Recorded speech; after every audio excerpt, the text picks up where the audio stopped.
national anthem for the first time, watching that video, it's real. I'm here now in Indonesia. I have to breathe. I have to take it in, get excited for what this is, and then get to work.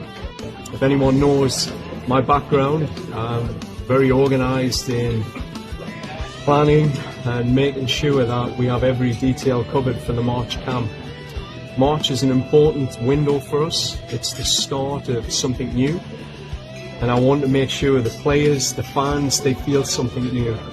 So I'll be getting to work immediately, but at the moment I'm going to enjoy this. This is an exciting part of my life, for my family to see the passion here already. I can't wait. Yeah, I think if you've seen my journey in Canada with the men's team, I have a very clear philosophy.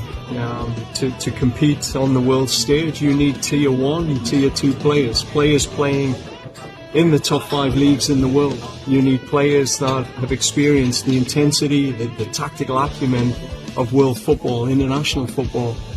So consistently I will always recruit players whose careers are telling the best story. And your football career doesn't lie. If you are a top player, you play at the top levels. And Indonesia are at a stage where people want to play for this country.